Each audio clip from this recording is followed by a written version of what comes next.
Committee will come to order. Welcome to the committee's fourth nomination hearing in the 119th Congress. Today we'll receive testimony from two distinguished Americans who have been nominated by President Trump for senior offices within our committee's jurisdiction. We've got a lot to cover in today's discussion. So first will be Preston Wills Griffith III, nominated to be Undersecretary of Energy, and second will be Dr. Dario Gil, nominated to be Undersecretary of the Department of Energy for Science. And finally, I've been informed this morning that Ms. Kathleen Sagama has withdrawn her consideration to be the Director of the Bureau of Land Management at the Department of the Interior. These nominees deserve to be confirmed, and each has my strong support. And I thank President Trump for nominating them and giving us the chance to review them. As I mentioned a moment ago, I was informed by the White House earlier today that one of the nominees scheduled for consideration at today's hearing, Kathleen Sagama, nominated to serve as the Director of the Bureau of Land Management, has withdrawn from consideration. That leaves us with two nominees before the committee. Preston Wells Griffith III, again nominated to be Undersecretary of Energy, and Dr. Dario Gil, nominated to serve as Undersecretary of Energy for Science. Each of these positions carries significant responsibility, and each nominee will, if confirmed, help shape the future of American energy policy and scientific innovation. Mr. Griffith is well known to many of us. He's served at the Department of Energy, at the Office of Management and Budget, and at the White House during the first Trump administration. If confirmed, he'll be tasked with overseeing some of the Department of Energy's most consequential applied energy programs at a time when our nation's electric power grid is being stressed by a combination of reckless regulatory mandates, rapid retirements of baseload capacity, and over-reliance on intermittent sources of power. I look forward to hearing how Mr. Griffith plans to course correct and ensure that DOE's policies serve energy affordability, reliability, and national security interests. Dr. Gil would lead the Department of Energy's sprawling science portfolio, which includes the 17 critical national laboratories. These labs are home to some of the most advanced research on Earth, but they've also become vulnerable to infiltration by hostile foreign interests.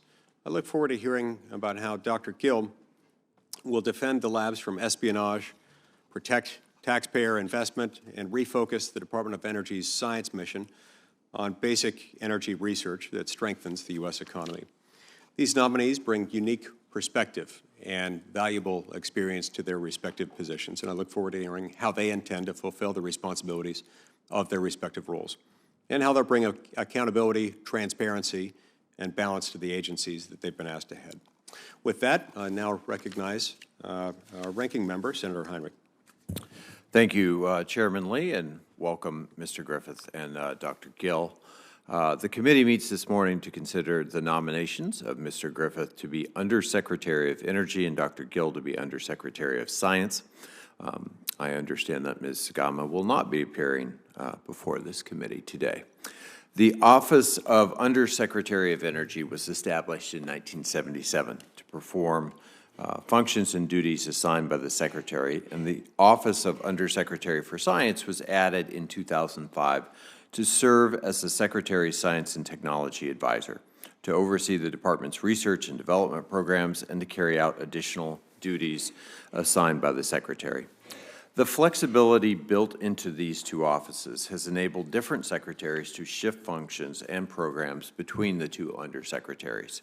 Most recently, Secretary Granholm combined both science and energy offices under the Undersecretary for Science, and she consolidated the department's loan and infrastructure programs under the Undersecretary of Energy, renaming the office the Undersecretary for Infrastructure. I am told that Secretary Wright has kept Secretary Granholm's organizational structure, at least for now.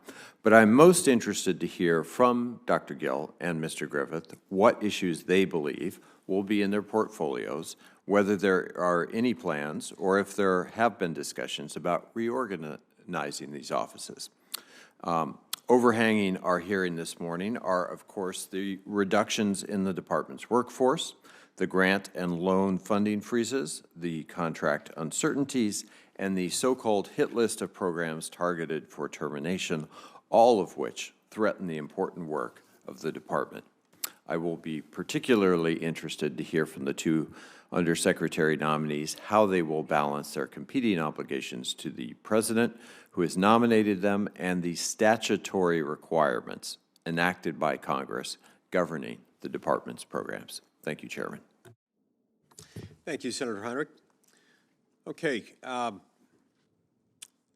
The rules of the committee require that all nominees appearing before this committee be sworn in connection with their testimony. So if you would both please stand and raise your right hands, I'll administer the oath.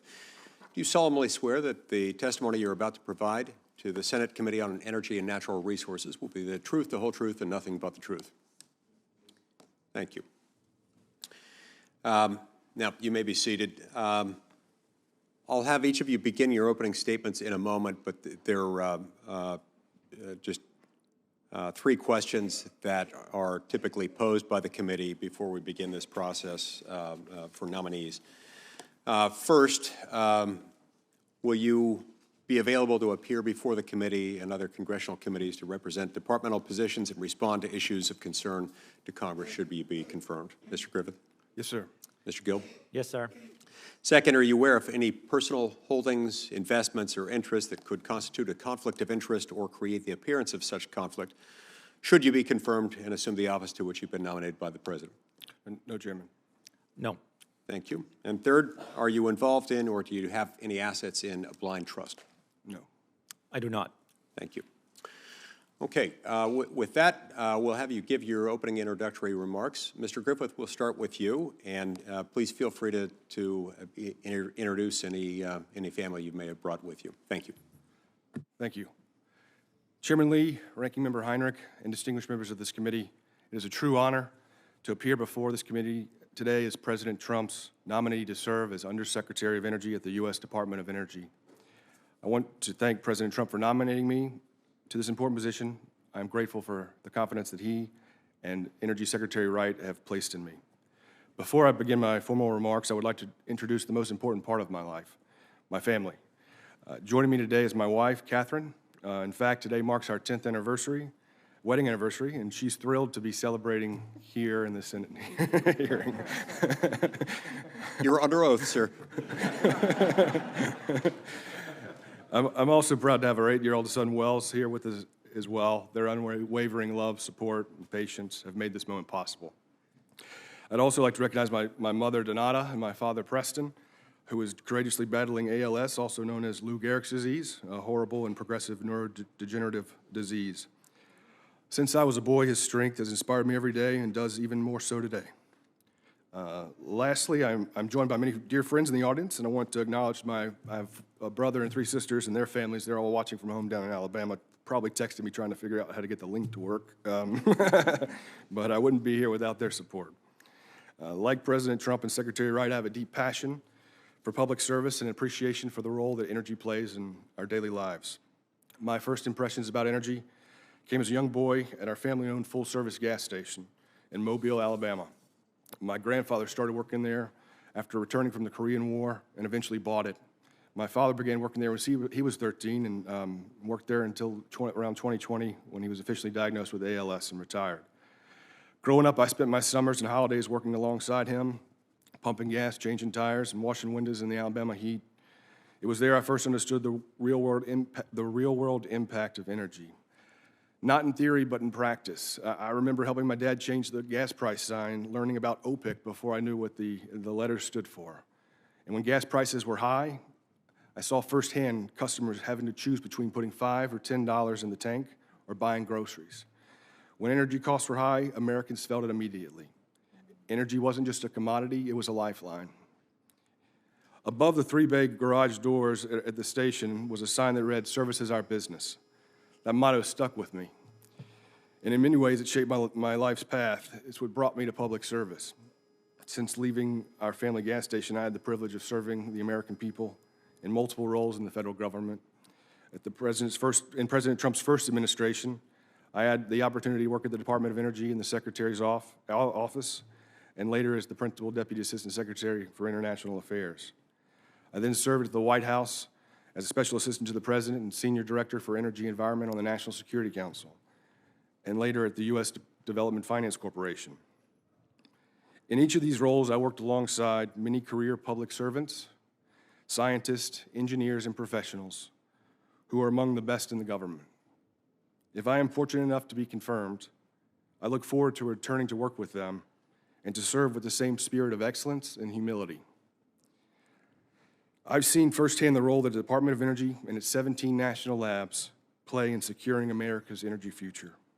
Through research and innovation, to unlocking our vast natural resources and technologies, to scientific advancement.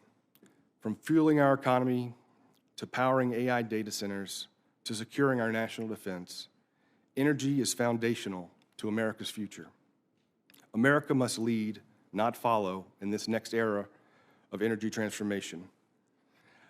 If confirmed, I will work every day to advance the department's mission efficiently and effectively and deliver on the President's priorities, winning the AI arms race, lowering energy costs for Americans, advancing U.S. leadership and innovation, and ensuring Americans have access to affordable, reliable, and secure energy. Chairman Lee, Ranking Member Heinrich, and members of this committee, thank you again for the opportunity to appear before you. I look forward to your questions. Thank you. Dr. Gill. Thank you, Chairman Lee, Ranking Member Heinrich, and members of the committee. It is an honor to be here, and I want to thank President Trump and Secretary Wright for the trust that they have placed in me with this nomination to serve as the Undersecretary for Science at the Department of Energy. If I have the honor of being confirmed, I look forward to working with all of the members of this committee and to seek your guidance. I would like to recognize the members of my family who have joined me today, my lovely wife of 25 years, Amanda, my daughters, Sophia and Elena, my parents-in-law, Steve and Heidi Gotzo, who have traveled from Maine, my brother, Roman, who has done so from Spain, and many extended friends and colleagues. As you may tell from my accent, I am an immigrant. It is an experience and an identity that has greatly shaped me. And it will be the honor of my life to have the opportunity to serve the United States, which has given me more than I could have dreamed. I've been passionate about science and engineering since I was a teenager, when I first came to the US as an exchange student from Spain. I became fascinated and ultimately became an expert in nanotechnology, a world measured in distances that are 100,000 times smaller than the width of a human hair. As Feynman stated, it is a world that has plenty of room at the bottom, and plenty indeed, as by the end of this decade, we will be fabricating chips that will have 1 trillion transistors, each engineered with atomic precision. During my grad school years at MIT, I was captivated by the beauty of quantum mechanics. It was a necessity to understand the nanoworld, and it was then that I was first exposed to the idea of quantum information.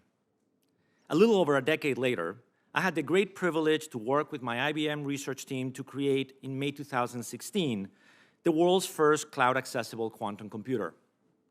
That seminal event, along with the 80 quantum computers we built since, were instrumental in creating the nascent yet vibrant quantum computing industry. This industry of the future is one that the US must dominate, as it has profound scientific, economic, and national security implications. It is time to mobilize the nation's best teams to achieve the final frontier of building an error-corrected quantum supercomputer before the end of this decade. If confirmed, I look forward to working with this committee to ensure that America wins this great race. Which brings me to the core of our current revolution in computing, AI. The field is going through a renaissance, with a pace of progress unlike anything I have witnessed in my 25-plus-year career. Dario Amodei, CEO of Anthropic, has evocatively referred to the potential of AI as having a country of geniuses in a data center. Discoveries that would have taken us decades will become possible in years. The combination of inspiring missions, broad and deep scientific expertise, singular infrastructure, and nation-scale resources make the U.S. national labs the world's greatest platform of scientific discovery in the physical sciences. The powerful aspect of this new era of accelerated discovery, powered by what I like to summarize as the world of bits plus neurons plus qubits, has the potential to help the entire science, national security, and energy portfolio of the national lab complex. Much like secure, reliable, and affordable energy can improve the lives of all our citizens and accelerate the growth of the entire American economy. Imagine a future in which fusion, the grand goal of building a star on Earth, becomes the first technology fully driven by the AI revolution. Using the combined power of AI and supercomputers to develop a system model to steer fusion innovation, we can shave decades off development timelines. Imagine a portfolio of similar grand challenges, from novel catalysts to new fertilizers and beyond. We can usher a new era of sustainable abundance and American dynamism. If confirmed, I will bring to this role 22 years of private industry experience, having served as director of one of the world's largest and most influential corporate research laboratories. I will bring my commitment to work across sectors, having served on the President's Council of Advisors on Science and Technology, as a member of the National Academy of Engineering, and for the last 5 years, as a member of the National Science Board, of which I am currently the chairman. And I hope that in your consideration of this nomination, that I will have the privilege to learn from and to work with all of you. Mr. Chairman, Ranking Member Heinrich, members of the committee, thank you for the opportunity to appear before the committee today, and I look forward to your questions. Thank you so much. We'll now begin 5-minute rounds, alternating between Republicans and Democrats in order of seniority as modified by the early bird rule. By the way, I really am glad Catherine's here on your 10th anniversary, and so grateful that she's able to put on a happy face, because, a lot of people wouldn't want to necessarily celebrate their 10th anniversary this way. So Catherine will try to make it as pleasant as possible. And we look forward to one day holding a nomination hearing for Preston Wells Griffith IV when he's nominated to a position like this. Mr. Griffith, we'll start with you. If you're confirmed as Undersecretary of Energy, you'll oversee the R&D that goes into funding a lot of the innovation related to our electric power generation sector. Nuclear, coal, oil, natural gas, geothermal, all these will play a critical role in meeting the demand challenge that we're facing due to growth in AI, looking specifically at dispatchable and baseload sources of power. If confirmed, what role do you think the offices that will be under your purview in that position should play in meeting that challenge? And how important do you think innovations are, particularly in the field of nuclear and natural gas, might be to meeting demand growth? Yeah. Thank you, Senator, for the question, and thank you for spending time with us in your office. Really enjoyed our visit. That's the exciting thing about this opportunity, if I'm confirmed. I mentioned about growing up in a gas station as a boy. It almost tracks with the history of the Department of Energy, where we went from energy scarce to energy abundant. In the 70s, or even the Manhattan Project, we faced a lot of challenge we had energy challenges, and now I think we're hitting that next energy challenge with powering AI, keeping energy affordable, reliable, and secure for all of America and Americans, and keeping ensuring that we remain competitive. For me, I think in this role, should I be confirmed, it will be to leverage all the resources, the expertise, the funding across the program offices to deliver on the President's agenda, to accomplish the shared goals, and ensure that America remains at the top of the energy, global energy systems, and unleashes that abundance here at home and also abroad. Especially with nuclear and natural gas, we've seen the benefits of that since the shale revolution.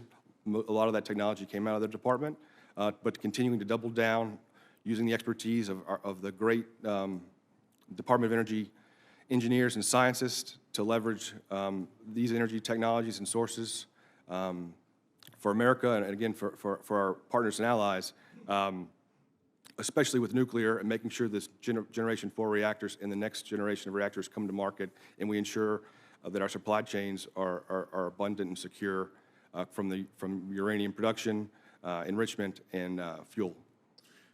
Thank you. Mr. Gill, Throughout your career in the private sector, including and especially during your tenure at IBM, you've undoubtedly become aware of the lengths to which China has gone to steal intellectual property and technological advances in one way or another. Given the cutting-edge research that's conducted at U.S. national labs, which will be under your supervision in this position, if you're confirmed, how do you plan to ensure that these sensitive innovations are protected from foreign espionage and from theft, especially from China? Thank you, Mr. Chairman, for the question. And again, I greatly appreciated the time that you spent with us prior to the hearing. This topic is, I know, one that you're very passionate about, and many members of the committee, and is of the utmost importance. There's no doubt that these technologies in AI, in quantum, in fusion, and so on, are some of the most consequential technologies in the world. And we have to do everything in our power to protect it. I'm keenly aware of the theft of intellectual property from China has been a very bad actor in this space. And I'm very much committed to working with you and all the members of the committee to implement ways and improvements with which we can protect our most sensitive technology that we develop in the nation. Have there been, have you perceived there being lapses from outside the department? Or are there things you've been able to observe that cause you concern about China's ability to infiltrate, spy, and steal some of that intellectual property? Mr. Chairman, yes, I have been aware and unfortunately been not only sensitized but have to deal with consequences of dealing with theft from China in the area of semiconductors, in the area of quantum, and so on. Through my career, we have been enormously aware of the need to protect technology. I've done so in my role in IBM. And if confirmed, I look forward to doing so, to learn from all the good actions that are happening in the department. But I know in this area there's a lot more to be done, and I look forward to working with you to achieve it. Great. My time's expired, so we'll follow up more on that later. We'll turn it over to Senator Heinrich. In just a moment, I've got to run to cast a vote in another committee. Don't be alarmed. I will be right back. Thank you, Chairman. The strength of our national labs lies in the diversity of their science and engineering programs. And even at nuclear weapons facilities like Los Alamos and Sandia, a key factor in attracting and retaining top talent is the opportunity for scientists to collaborate with leading experts across a wide range of fields. I want to know if I have your commitments that you will not use your positions to reduce the research capabilities and staffing for open science at our DOE national labs. We'll start with you, Mr. Griffith, and then go to Dr. Gill. Thank you, Senator, and thank you for your time. Enjoyed our visiting with you before this hearing. You nailed it. The department and the labs have some of the most talented scientists, engineers, and employees in the entire federal government. Obviously, we're not in the department yet, but should we be confirmed, I'm committed to working with the Secretary and this committee and you and this committee to make sure that we deliver the efficient use of government resources and have the leadership, maintain American leadership in research innovation, largely driven by the employees or the civil servants at the department. Dr. Gill. Senator, again, thank you. I really enjoyed the conversation we had. And on this topic, I could not agree with you more on the importance of the open science component in the laboratory complex. So I'll say two comments around that. One, I was sensitized to the importance of this topic while discussing with the director of Sandia National Laboratory, the fact that the observation that while the open science element that is funded under the Office of Science maybe a small fraction of the budget of Sandia National Lab, in his words, it was almost the most important part. And the reason for that was because it allows to attract and retain the talent necessary to fulfill the mission, even in the context of the nuclear weapons laboratories. And that is something that I keenly been aware throughout my career, that you have to allow scientists an element of that flexibility to keep their intellectual curiosity, to keep growing, to think out of the box ideas. So you have my total commitment of the appreciation and the importance of open science through the entire National Laboratory Complex. Thank you, Dr. Gill.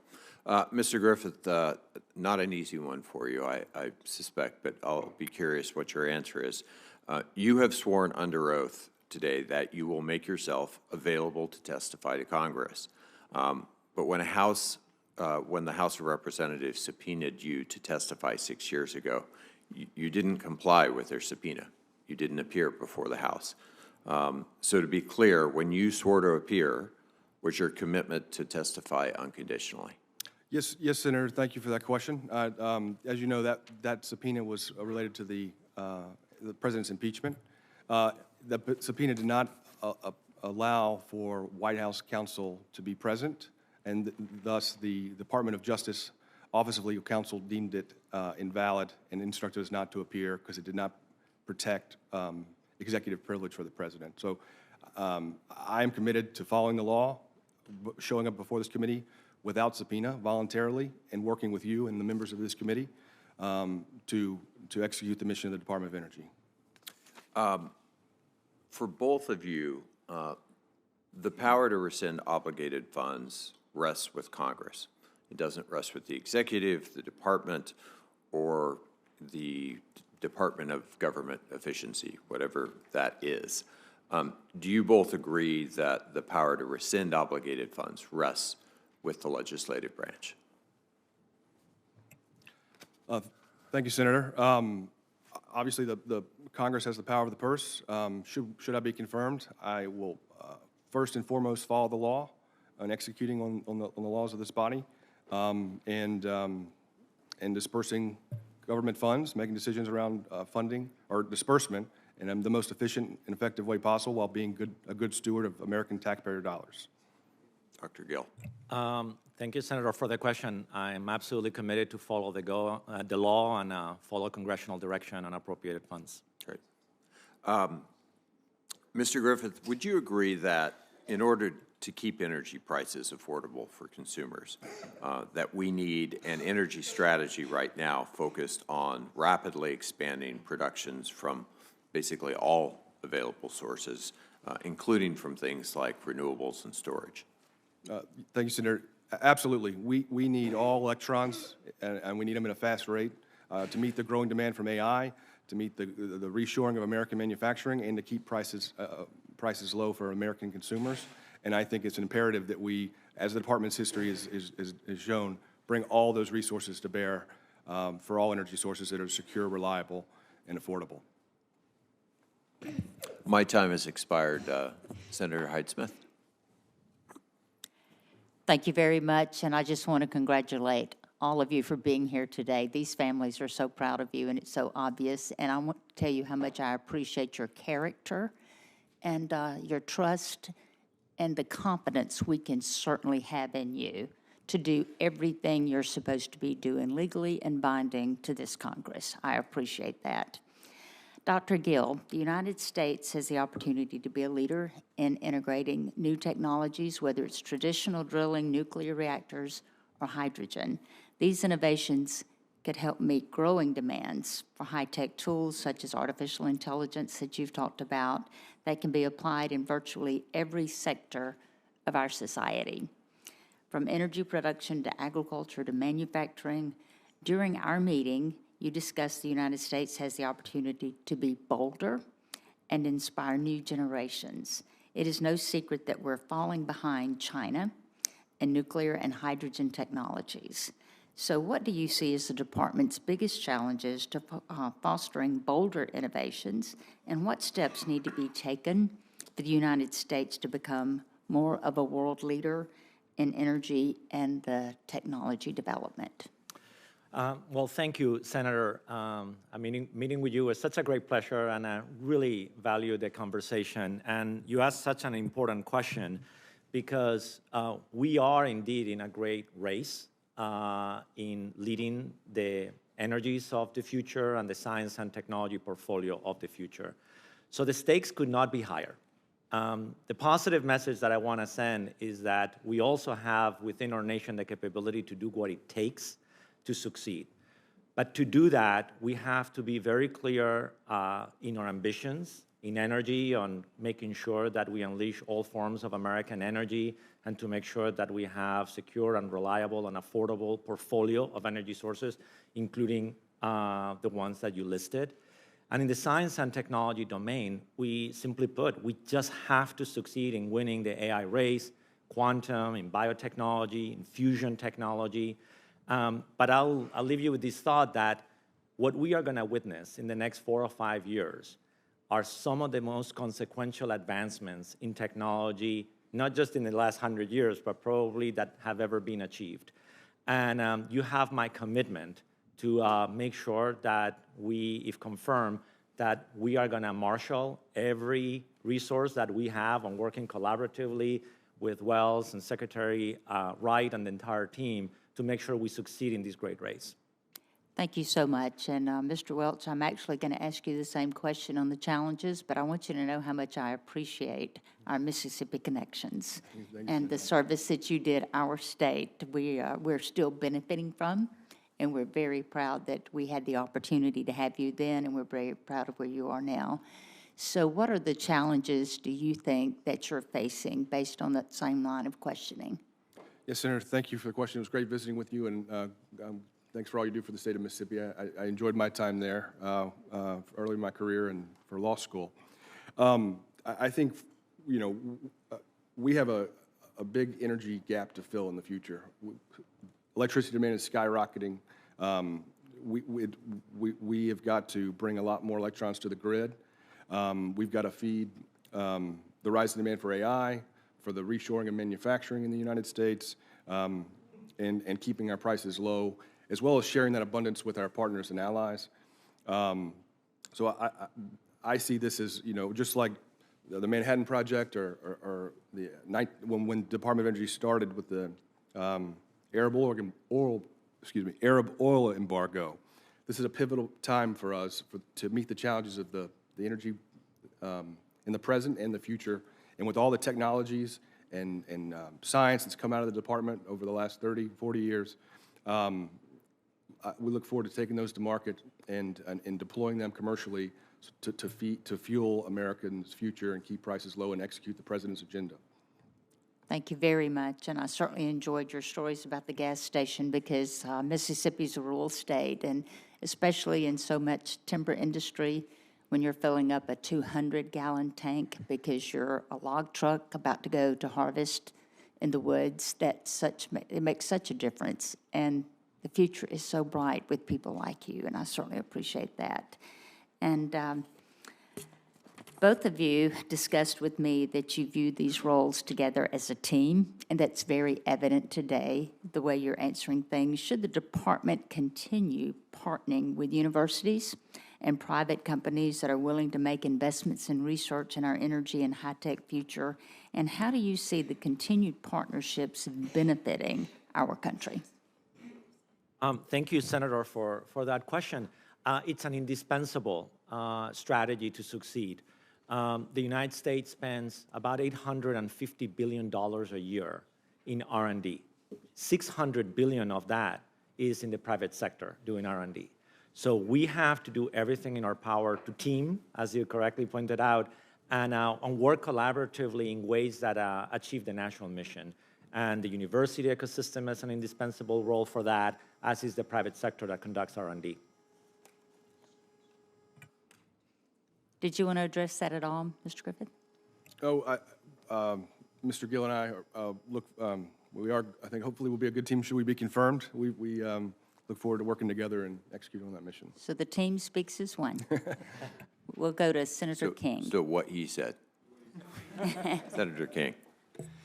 Thank you very much, and thanks to our witnesses. You're both going into critical jobs. As you mentioned, Mr. Gill, Dr. Gill, the next few years could be incredibly important in terms of the development of technology. One of the technologies I'm most interested in is storage because of we're talking about development of the grid and stabilization of the grid. And I hope that both of you will remain committed to research and deployment of storage capacity on the grid, because I think that's part of the solution. Do you agree, Dr. Gill?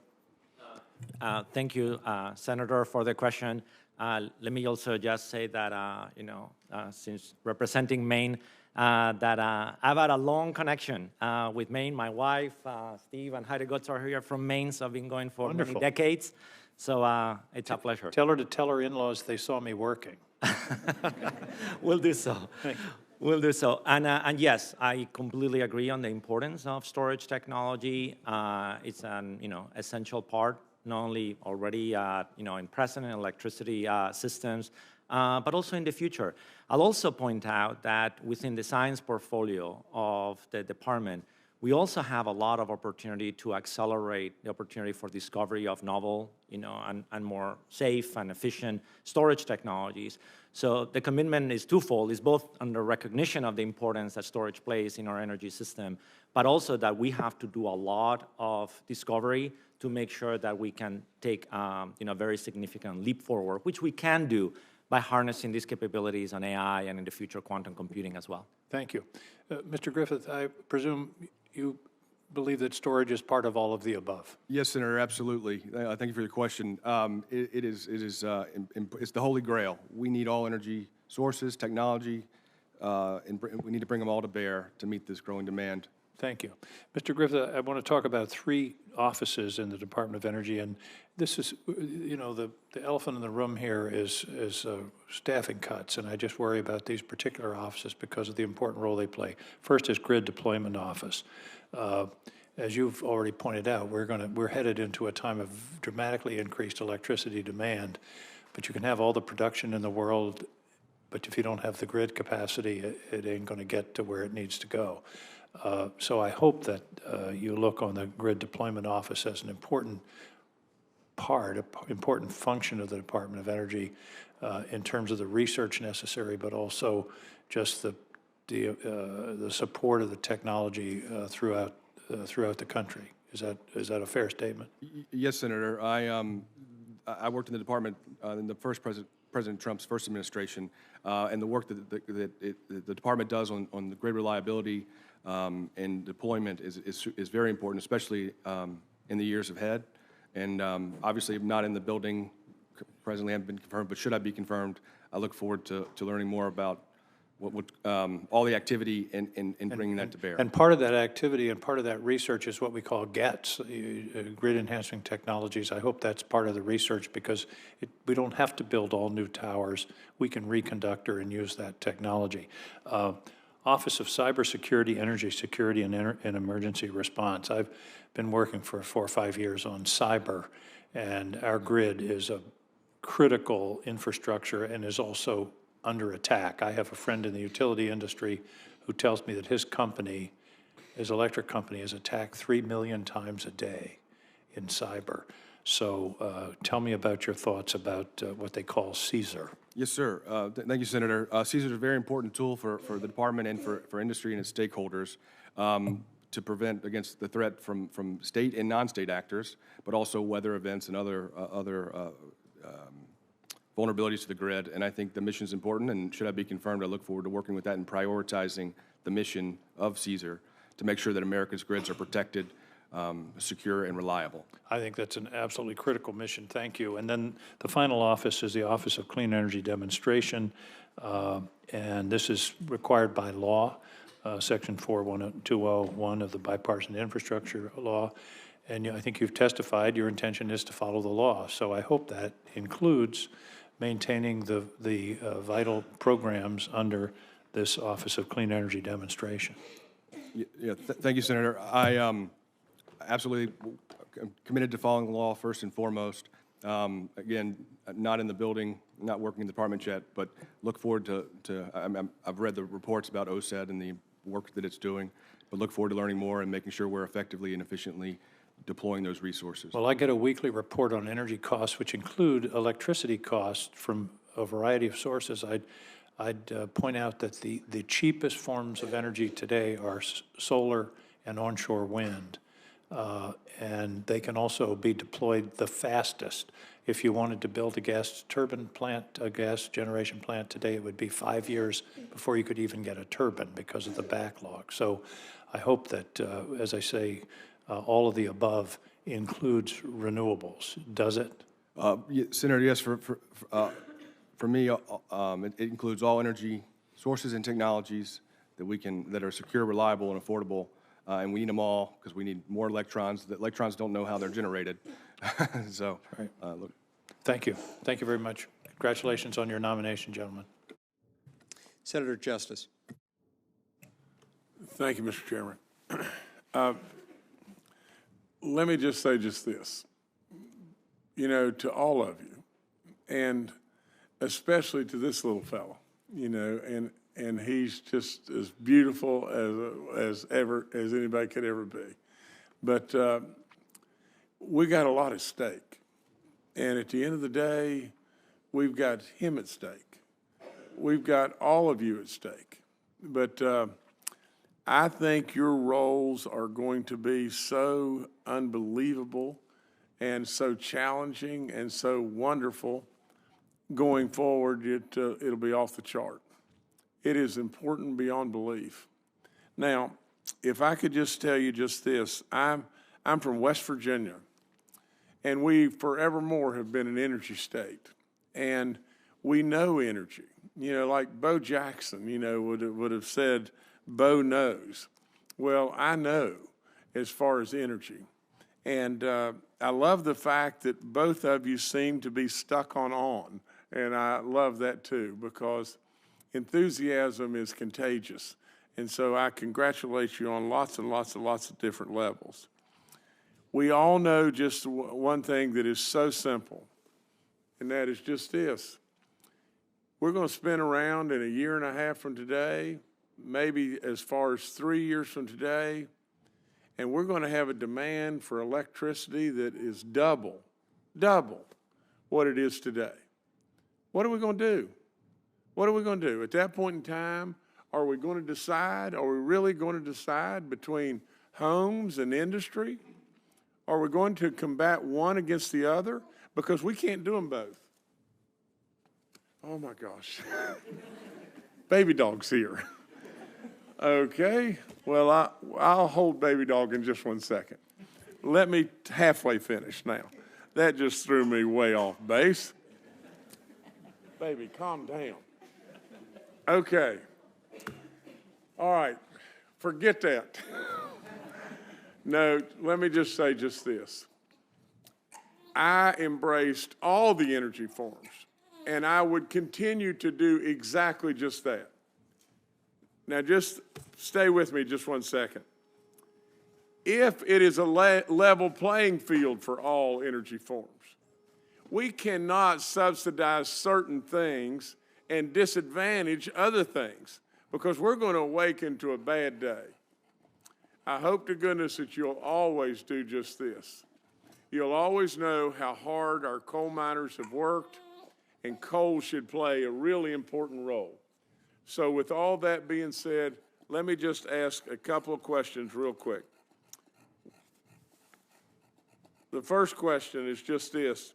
Please tell me your thoughts, because the president did something the other day that was off the chart.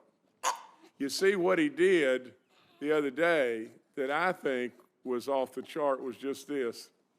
My mom and dad loved the coal business and loved all the people. That's what they loved. The people that worked every single day. Now just imagine this. If you're a coal miner and you got up early in the morning every day, you went to work, you took a lot of risks by going to work. In many seams in West Virginia, you were at a seam of coal all day long that you couldn't possibly stand up. You could only sit up in.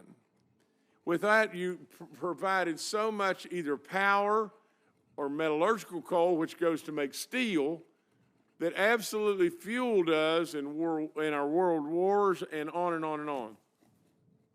And every day, people kicked you. Every single day, people said, we don't like coal, we don't like what you're doing, absolutely over and over and over. My mom and dad would have had big tears running down their face the other day when President Trump stood up for them, for those people, because honest to goodness, they have given us so much it's off the chart. So tell me this, where does coal play that role? Thank you, Senator, for your question. I think all energy sources and technologies are vitally important to our energy present and future, and coal, especially in our past and future as well. But a lot of the gains we've had got us to the moment here to have all this, to unleash the abundance of all our energy sources and technologies was through coal. And I think it's got an important future, is just like all the other resources that we have in the United States and technologies that have been developed here as well. Well, thank you so much. And before we go any further, I'm going to hold baby dog here. And baby, you can't be drinking and then let me. All right. Now, let me just tell you just this. This little rascal has done something that I think is really important to all of us on this committee, all of you, all of us in these wonderful, wonderful buildings that are all across this wonderful city. She humanizes us. She makes us absolutely get off our pedestals. Absolutely, she makes us know that just this. Here's her message. She makes you smile. I can see it all over the place right now. But you know what else she does? She loves everybody. She truly does. I found this in COVID. I didn't intend in any way to be hauling a bulldog around. No way on earth. We had never owned a bulldog before. She's not supposed to like everybody, but she does. And with that being said, how can the message be any better? That really and truly, if we made others smile and we loved everybody, it'd be one hell of a lot better world. That's all there is to it. So she would say just this: if you're rich or poor, or a kid or an adult, or God forbid, a Republican or a Democrat, she still loves you. And so let's just celebrate just this little thing as she humanizes all of us. And Chairman, thank you so much. And Ranking Member, thank you for letting her come, okay? Now we're out of here because she's heavy. Thank you, Senator Justice. Baby Dog's testimony will be admitted into the record without objection. Senator Cortez Masto. Yes, I did notice Baby Dog got 5 minutes as well. I appreciate that. There you go. Let me say congratulations on your nominations. Welcome to your family. What an incredible day. So appreciate your willingness to serve. Thank you for that. Mr. Wells, let me start with you. 4 years ago, this body and specifically this committee came together in a bipartisan way to pass legislation that helps create jobs, to solidify our energy sector, and strengthen our states, tribes, and local communities. I have seen, I think my colleagues have all seen the value of these investments in critical sectors for national securities. I know in my state I've seen it in the battery manufacturing and critical mineral extraction that we are focused on in Nevada. But now there's concerns that I see in public, hearing about Elon Musk and Doge, the new leadership at energy, what is happening. I'm hearing from my state, some of the funding that we fought for in a bipartisan way is not getting to where it needs to go for these energy projects. So if confirmed, what is your plan to implement the bipartisan infrastructure and energy programs that were actually enacted by Congress as part of the bipartisan infrastructure law? Thank you, Senator. If confirmed, I'm obviously not in the building, so I don't know. I've just read the same reports, I guess, in the press. I think the president ran on being an efficient, running government more efficiently and being a good steward of taxpayer dollars. I think, should I be confirmed, I would seek to get prioritized being briefed on this. This is obviously, and other program offices on the spending, the situation there. And making sure that we deploy those resources in a way that's is in the best stewardship of American taxpayer dollars while also executing at the same time, which I believe we can do the department's mission in bringing these new projects online and bringing this electricity and power and energy back to unleash American energy dominance and fulfill the president's priorities. So do you commit to upholding the implementation of awards that were funded or contractually obligated in recent years under the bipartisan infrastructure law? Thank you, Senator. I am fully committed, first and foremost, to following the law. So should I be confirmed, I would prioritize understanding the different projects and the details and the specifics, and working with you and this committee to alleviate any concerns or address any questions that you may have. Thank you. Dr. Gill, your written testimony noted that the U.S. must dominate in quantum computing. I agree with you. In order to uncover profound scientific, economic, and national security implications. In your professional opinion, how can the U.S. further solidify itself in both the discovery and commercialization of new technologies? Senator, thank you so much for the question. We have to succeed on that effort. So let me touch on the quantum computing effort, for example. This is the most extraordinary time and the most exciting time in computing, probably since the 1940s. During that decade, the transistor was invented. The first programmable computers were invented. Seminal advances in the theory of information processing were developed, and we've witnessed the implication of that decade for decades to come. We're in a similar moment right now. And what it requires is that not only we support the basic science and research in all of those fields, but that we seek and we demand of ourselves the objective of building and leading a capability for the nation that we didn't have before. And that's what I was alluding in my testimony of it is time to build a quantum-centric supercomputer. It is time to elevate the capability of AI to advance scientific discovery and do problem solving in ways we couldn't do. It is time now in fusion to shave off decades of development time cycles. And if we do all of that together as a team, if we achieve that objective, I think we will have a portfolio of technologies in the nation that would serve us for decades to come, and frankly, even the whole world, our allies and our partners on that.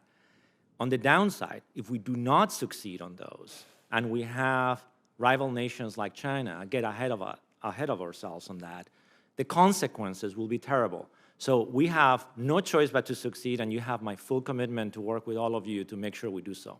Thank you. I will submit the rest of my questions for the record. Again, congratulations on your nominations. Thank you, Senator. Senator Murkowski. Thank you, Mr. Chairman. Gentlemen, thank you for being here this morning. I appreciated our conversations last week. And Mr. Chairman, I just want to note for the record, I am disappointed that we're not going to have the opportunity to advance Kathleen's SCAMA to before the Congress. Looking at her background and working with her over the years on the committee, she is, I think, very well qualified, and we were really counting on her to be able to unlock some of the things that had been stalled out in the previous administration. But we're not going to have that opportunity. But we do, with the two of you, to advance to the Department of Energy. I mentioned in our discussion the situation with Cook Inlet gas and the looming shortage that we are facing, and the desire to move forward, as the President has expressed as well, to figure out a way to move Alaska's gas. So I just want you to nod your head accordingly and let the record reflect that we are all on board in helping to advance Alaska's opportunities there pursuant to that executive order. I do want to reinforce what Senator Cortez Masto just asked you, Mr. Griffith, with regards to the funding awarded through grants and programs that has already been obligated. Know that this is a bipartisan request to make sure that we follow through with those priorities. Again, we passed the law.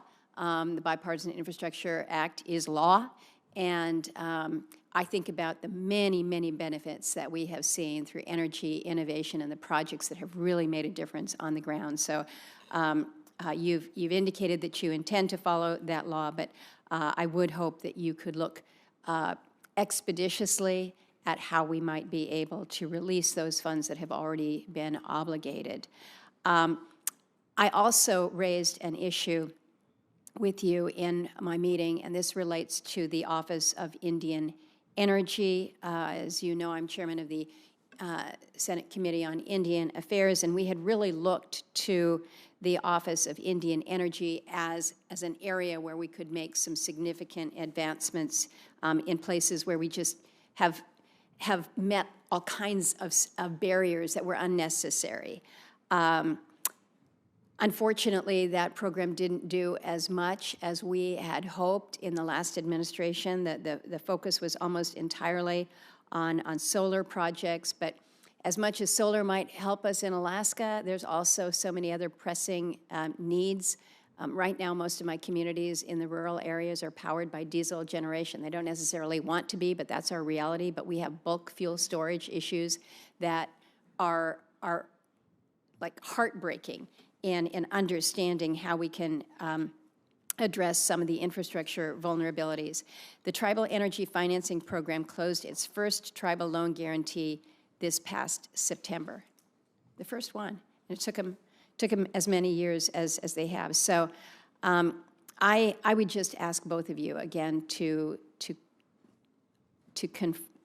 confirm here before the committee that you will work to identify some opportunities to better leverage the resources that are within the office to make real progress, not just to stand up an office and say it exists and then tell the tribes, go out and take a look at this, but have no deliverables. So we just ask for your support on that. Yep. Thank you, Senator. It was very nice spending time with you prior to the hearing early last week. I can commit, if confirmed, I will work, we'll prioritize both getting up to speed on the OSED and the spending and being responsive to this committee and yourself, Senator, but also working with the office, obviously prioritizing the Office of Office of Indian Energy, which has played a pivotal role for the 500, or can play a pivotal role for the 574 tribes and Native American tribes in America and the Alaska Natives, to make sure that we're executing on the mission and delivering results to support the Alaskan Natives. Great. And our rest American of the country. Indians Yes, around the absolutely. country as Absolutely. well. Thank you, Yeah, Senator. yeah, thank you for that. Mr. Gill. Thank you, Senator. Following the same lines, one of the things that was very vivid in the meetings that we had with you is just the unique opportunities that Alaska brings, like the unique environment, and how that can be also a test bed to not only solve problems in the context of Alaska, but also to inspire us to solve problems for the rest of the nation and beyond. So that was very clear, and you have my commitment to work with you and your staff to make sure we prioritize those areas. Good. Well, know that we are working already on developing an itinerary for the two of you when you come to Alaska. That's right. I was just reading a great article on my walk-in this morning about our little fishing community of Cordova that is an energy innovator with hydro and battery storage, and the national labs already have it on its map, and so an opportunity for you to see that, as well as our extraordinary geothermal potential, in addition to all of the other things that you know. So look forward to that. And I'm excited about your confirmation here. Thank you, Mr. Chairman. Senator Hickenlooper. Thank you, Mr. Chair. Thank you both for your public service so far and your intention to continue that. Mr. Griffith, talk a little bit about our grid, because I look at AI and the projected growth of the need for electricity, almost exponential. And we've looked both at the Grid Deployment Office, the Loan Program Office, Transmission Facilitation Program as helping us meet that demand. What are your thoughts on probably the most important priorities we can take to really make sure we have the grid that we need in time for when we need it? Yes, sir. Thank you, Senator. With this growing demand, the skyrocketing demand as a result of the AI demand coming on and is reshoring of manufacturing, we've got to bring up our energy generation and production. But it's not going to do us any good if we don't have a secure, modern, and strong grid. And I think there's a lot of tools at the department that we need to, in tandem with increasing production and generation, use that this committee is, and this Congress has passed into law to do just that, strengthen, modernize, and secure our grid for our energy future. Great, I appreciate that. And I think it's going to be all hands on deck to make sure we pull that out. Obviously, there's a large office of the National Renewable Energy Laboratory in Colorado that we're, I think, justifiably proud of. But with all the budget cuts, you think we'll be able to protect, the lion's share of the budget of the work that's being done out there? Because so much of it is in midstream. We're getting there, but we're not quite there yet. Yes, sir, and a lot to be proud of with NREL. It's an important lab. It's done cutting-edge research, and I think that we can be responsible stewards of taxpayer dollars and run government effectively and efficiently, and if confirmed, to continue to execute on the mission that NREL has delivered on all these years. Great, I appreciate that. And Mr. Gill, I could ask you the same thing, except I'm more familiar with your answers. I did want to ask you a little bit in 2024, a National Science Board meeting, you talked about the need to get more young people engaged in STEM. I have a son who's just graduating as an electrical engineer, engineering degree and a minor in computer science. But there are not very many of his friends come along for that ride. What are some of your ideas that you could put in place or begin to prioritize to get more young people at an earlier age engaged in STEM? Thank you, Senator, for that question. I'll start also by highlighting my oldest daughter, Sophia, who is here, just graduating in computer science this spring from Cornell. So, we're trying to do in the family to keep that going. Teddy's out of Stanford. They're a long way apart, but I'm sure there's a place to meet in the middle. Yeah. So, let me address that point. Actually, if you were to ask me what are the areas that you're most concerned in the competitiveness of the nation, I would say it's this area. And, in some ways, in the National Science Board, we've been discussing a lot as a board the need for a NDA 2.0, like a National Defense Education Act 2.0. And, there was a seminal moment in the 1950s where there was a need to mobilize all the resources of the country to educate teachers, to support teachers, to foment Americans entering into STEM, at the time foreign languages and so on. And we really believe that the moment has come to do something equivalent right now. And if you look at scores in math, for example, for 8th grade, what little progress we had made as a nation, we have reversed 20 years of progress after the pandemic. When you look at STEM graduation rates in China, as an example, compared to what we do, we have a lot to be concerned about. So I just want to highlight that, if you were to ask me what's the single most important thing that we should focus on, is to do exactly that. And I would love to work with you and with members of Congress to really take serious action that requires local, state, and federal coordination to achieve. Great. So, Mr. Griffith, you agree with that as well? That's the need, and that's pretty clear. Absolutely. I'm just a history major with a law degree, but my son's big math, 99th percentile in the math. So hopefully he'll be following in the STEM and the mechanical engineering like your son. Well, it's hard work, but I think the reward is out there. And actually, my son's looking at getting, as he begins working, getting a master's in history as well. So I think they do go well together. Let me ask you also about geothermal energy, which I share with Secretary Wright, the importance and the potential of geothermal. How do you think DOE can support this next generation, these geothermal technologies that are really just rolling out so rapidly? Yes, sir. Thank you, Senator. Yeah, I share your enthusiasm and Secretary Wright's enthusiasm around geothermal. It's at a pivotal moment. I think a lot of the techniques and research that came out of the Department of Energy that supported the oil and gas industry can also be applied, and I think it's got a promising future, and I look forward to if confirmed, getting in the building and working to unleash all the tools and expertise of the department to bring that to bear. Great, I appreciate that. All right, I think I'm out of time, way out of time, but thank you both. Again, I yield back to the chair.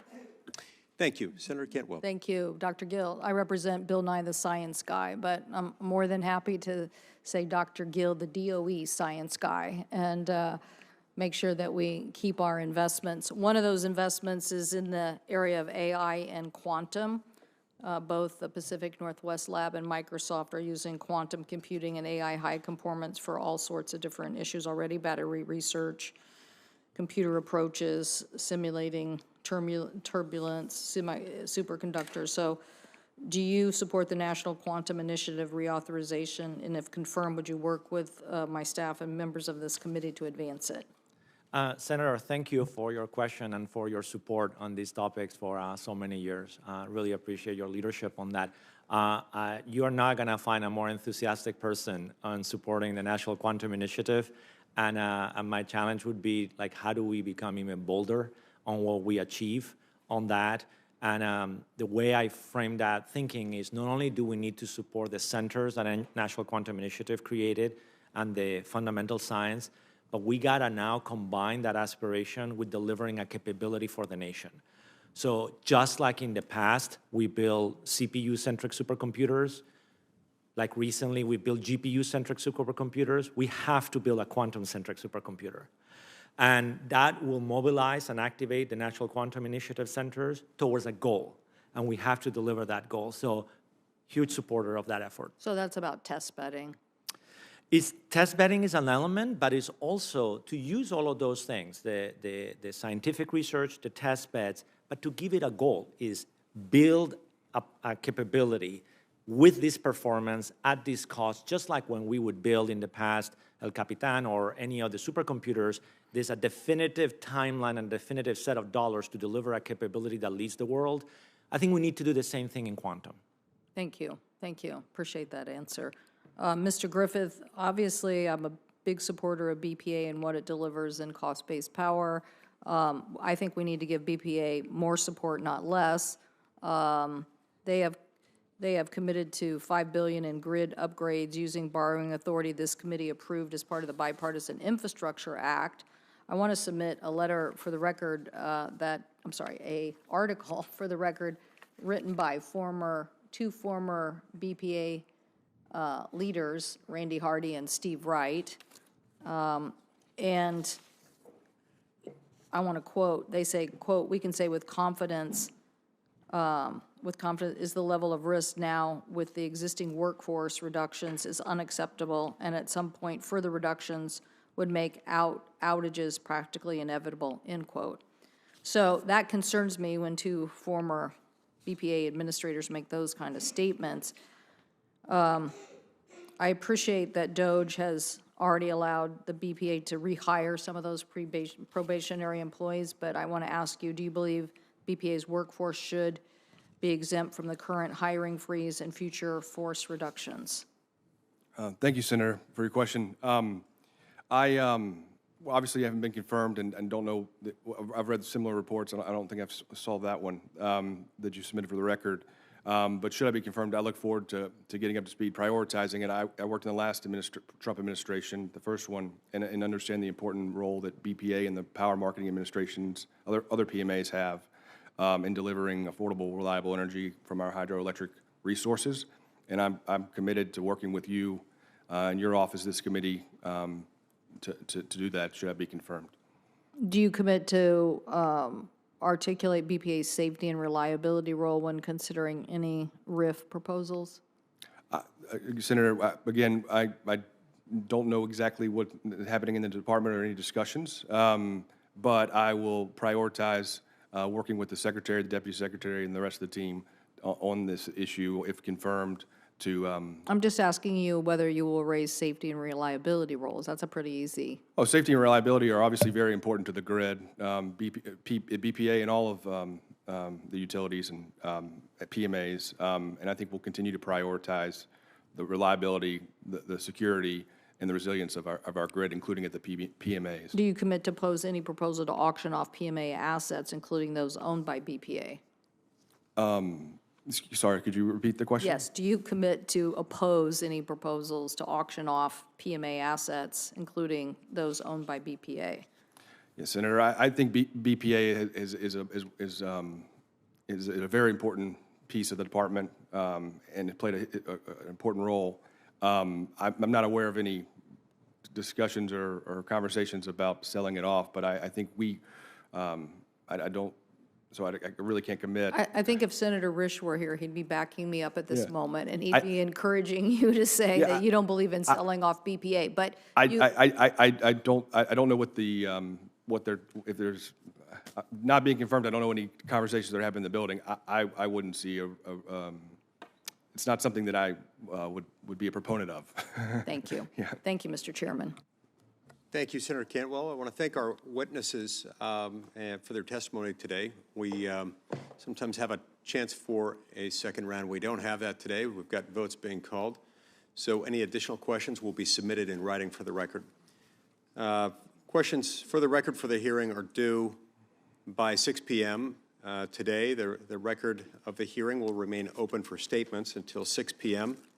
on Thursday, April 17th. The meeting is adjourned.